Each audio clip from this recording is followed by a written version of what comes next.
Здравствуйте, ребята! У нас с вами сегодня урок физики. Этот урок проведу я, учитель физики средней школы номер 4 имени Акбаралиева и Шалиева Саида Кочкаралыевна. Сегодня во всем мире объявлена пандемия коронавируса, поэтому вы должны соблюдать следующие правила. Чистые руки – твоя защита. Прикрывай свой рот и нос. Заболел? Останься дома. Вызови врача и обязательно надень маску. Будь дома. Дома безопасно. Ребята, не отчаивайтесь. Все будет хорошо. Несмотря на любые преграды, мы продолжаем учиться. Апокалипсис шагает по планете. Испугались все, и взрослые, и дети. Из Китая к нам пришел коронавирус. Овощи с прилавков испарились. Все в аптеках маски раскупили. Ведь от вируса не найдена вакцина. Но одно есть действенное средство. Формулу его мы знаем с детства. Надо утро начинать с улыбки. Даже если день промозглый и безликий. Улыбнись скорей тому, кто рядом. Позитивом заряжаться непременно надо. Даже если грустно, улыбнись. Хоть и настроение на нуле. Улыбнуться и тебе в ответ. Позитивней вируса на свете нет. Чтобы укрепить иммунитет, передай другим тепло улыбки. Ведь на свете средства лучше нет, чем добра надежная прививка. Давай завирусим с тобой добро.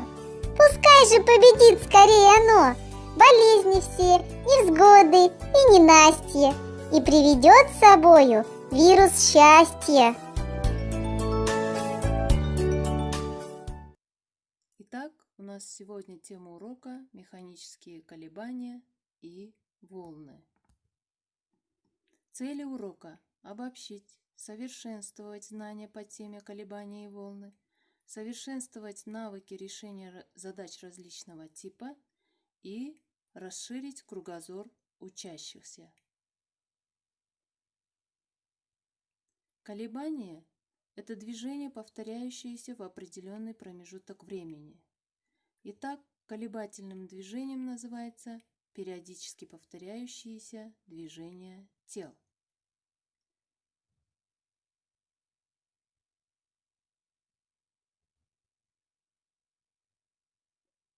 Существуют следующие виды колебания – свободные и вынужденные. Свободными называются колебания, происходящие под действием внутренних сил в колебательной системе за счет первоначального запаса энергии. Вынужденными колебаниями называются такие колебания, которые происходят под действием внешних сил, периодически изменяющихся с течением времени. Основные характеристики колебательного движения. Амплитуда – это максимальное смещение. Период колебаний – это время одного полного колебания. T равно T, деленное на n. Период колебания измеряется в секундах. T равно единица, деленная на нью. Частота колебаний – это число колебаний в единицу времени. Нью равно n, деленное на t, и измеряется в герцах. Нью равно единица, деленная на t. Математический маятник – это тело небольших размеров, подвешенное на тонкой нити, масса которой пренебрежимо мала по сравнению с массой тела.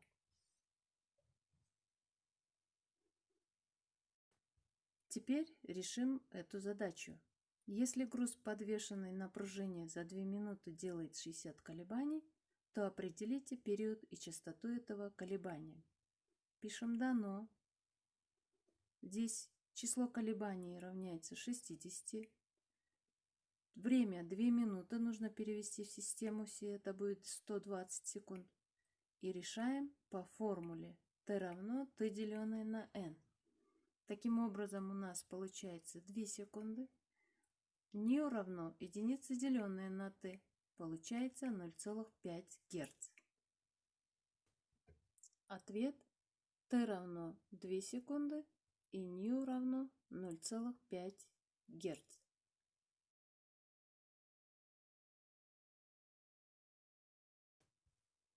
Вопрос. Какие из ниже приведенных движений предметов являются примерами колебательного движения? А. Игла швейной машинки. Б.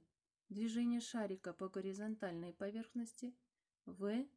Падение яблока с дерева. Правильный ответ – игла швейной машинки. Механические волны – это процесс распространения механических колебаний в различных средах, в твердых, жидких и газообразных телах. Скорость распространения звука в этих средах, то есть в газах, в жидкостях, в твердых телах, различная.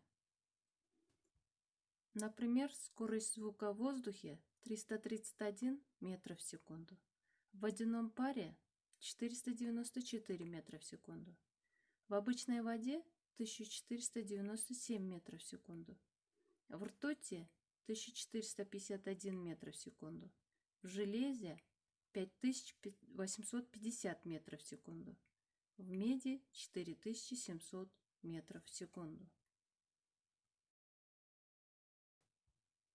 Характеристики звука.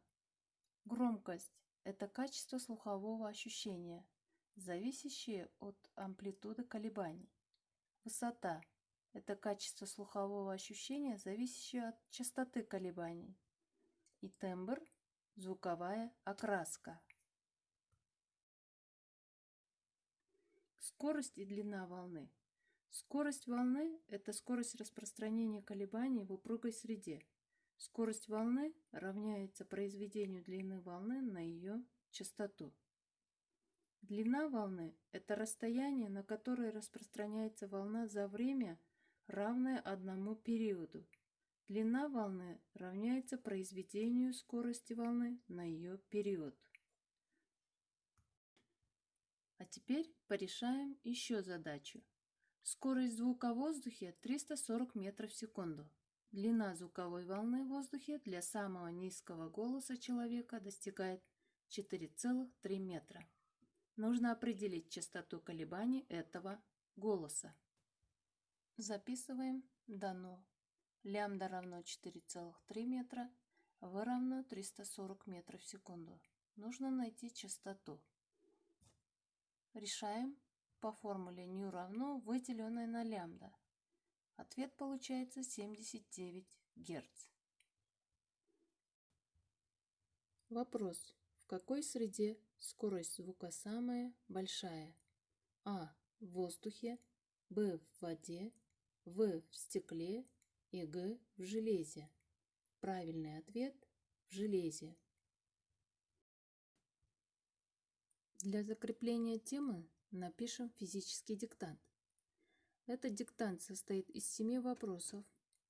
Почему 7? Потому что наш кыргызский народ жил, живет и будет жить, опираясь на идеологию Манаса. Вы знаете 7 заветов Манаса. Ответы на эти вопросы будете отмечать с помощью цифр 0 и 1. Почему я выбрала эти цифры? Потому что 2020 год объявлен президентом Кыргызской Республики годом развития регионов и цифровизации. Итак, физический диктант. Первый вопрос. Колебательное движение характеризуется амплитудой, периодом и частотой колебания. Второй вопрос. Период колебания обозначается буквой ню. Третий. Частота колебания измеряется в герцах. Четвертый. Система, состоящая из нити и шарика, называется математическим маятником. Пятый вопрос. Волна – это механическое колебание, которое распространяется в определенной среде. Шестой вопрос. Скорость распространения волны обратно пропорциональна длине волны. 7 вопрос. Отражение звука от препятствий называется звуком.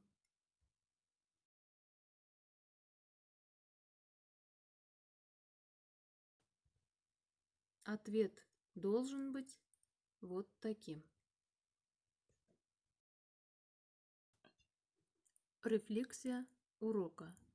Ребята, вы должны написать себе эту схему и заполнить, что вы сегодня на уроке узнали.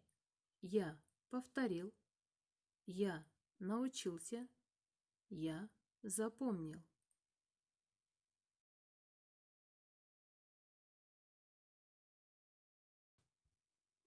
Итак, мы закончили наш с вами урок.